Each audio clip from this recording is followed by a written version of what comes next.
Hey everyone, welcome back. I'm Coach Kyle of Freedom Running Club, and in today's Road to Grandma's Marathon Day 7, we're going to be talking a little bit more about your fueling on race day, and that's going to include both the amount of calories you're bringing in. We're going to talk a little bit about fueling in terms of hydration levels, and then the sodium intake or the overall electrolyte levels to help you run the best time that you can here at Grandma's Marathon. So in the previous video in this series, I talked about how I was able to PR both times and Boston qualify both times on this course.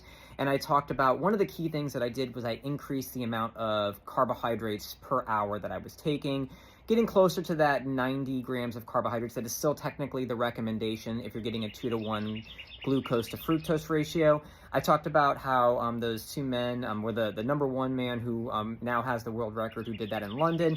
He was, or at least they released that he was taking 115 grams of carbohydrates per hour. And we talked about a study, I'll put it back up on the screen here so you can see it, where they were looking at 120 grams of carbohydrates per hour and what the benefits were from the people of that in the study. The big thing that I'm going to say here for everybody is, really like anything else, this is very individualized, but if we're going in the direction of what the science is saying, we're probably going to be improving things for ourselves. So it doesn't mean that you have to go out there and take 115 grams of carbohydrates per hour because the man who has the world record did that. That's not what we're saying. But if you're somebody who's maybe taking one gel per hour and you're only getting about 20 to 25 grams of carbohydrates, this is something that you could work on. And there's another study that I'm going to show you in this video that kind of helps back that up from a recent marathon, the Seville Marathon in 2022. But essentially, what you want to look at is, as I was saying here, a 2-to-1 glucose to fructose ratio. That is still important. And the reason why that's important, and different brands are calling that different things, they usually just say 2-to-1 glucose to fructose. Some are calling it dual action carbs or other marketing. Essentially, you just want 2-to-1 glucose to fructose. And the reason for that is your body can absorb glucose in one pathway and fructose in another pathway. Think of them as two separate funnels. The glucose funnel for bringing in is twice as large as the fructose funnel. And again, we're still kind of pushing the boundaries on that with what happened in the London Marathon, but that's a pretty good rule right now from the most recent research to have that ratio. Most of your standard gels are going to have that. If you are somebody who's a fan of, say, using honey and making your own gels, you're going to want to look at this really important, because honey itself is not in that 2-to-1 glucose to fructose ratio. It's coming from nature, so there's more variety in this, but honey is basically a 1.2 fructose to 1 glucose molecule. So it's more than double in the wrong direction. So if you're taking a lot of that, maybe you're taking one of those per hour if you've used mostly honey, but if you're taking all of that and you're increasing it, there's a chance of stomach distress because of that, because it is off balance in terms of how your body can actually use it. So if you've seen some of those ads out there, I've seen them recently that's talking about how honey is the best fuel for athletic performance. It's not because of this, like anything else, that's a marketing thing that's being pushed around out there. And it's off balance when it comes to the glucose and fructose. So that's something you're looking for your actual gels. And actually look on the back, it'll tell you how many grams are in there.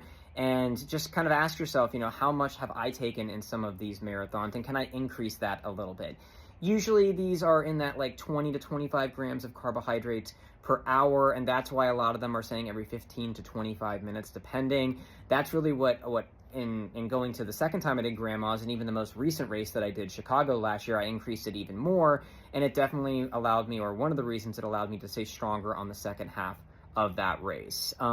But another thing that people don't maybe think about as much when they're doing this is how much sodium are you taking. And some of the more recent research is talking about how people are not taking enough sodium, and that can be a fatiguing mechanism too, not just because of cramping, but it helps to keep the other electrolytes like potassium in general a little bit more balanced in your body, and that can be a fatiguing mechanism that feels almost like dead leg when really it's your electrolyte balance being off.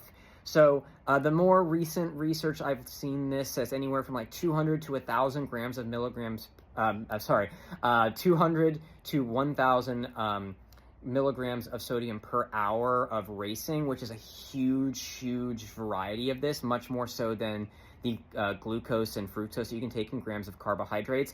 So this is something that's very, it's based on the person themselves. You can get a sweat test to figure out how salty your sweat is, to figure out if you need to be at that higher end or at the lower end.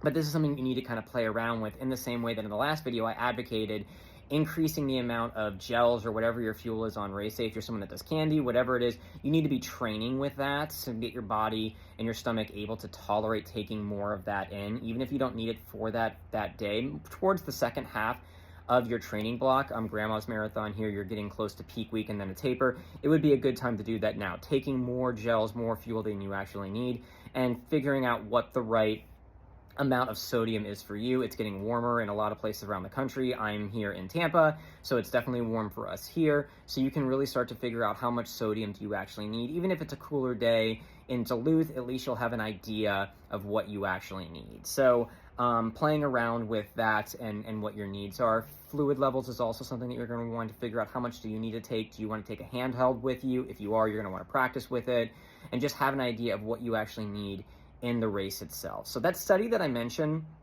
it was looking again at the 2022 Seville Marathon, and they looked at, I believe it was 160 athletes. I'll put some of the information on the screen here, and they were looking at people that were anywhere from well under 3 hours. I think it was 2:15 to 5 hours, and looking at what they were doing in terms of, what were the people that were running a little bit faster doing versus the people that were enjoying the course a little bit more.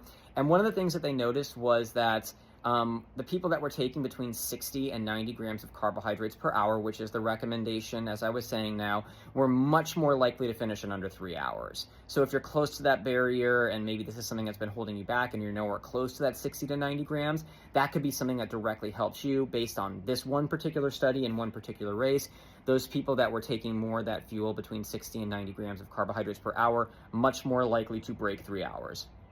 They did say that these people were tending to, based on triathletes were one of the things they were looking at, what these athletes were doing. They were taking in more water than a triathlete, but they were taking in less sodium.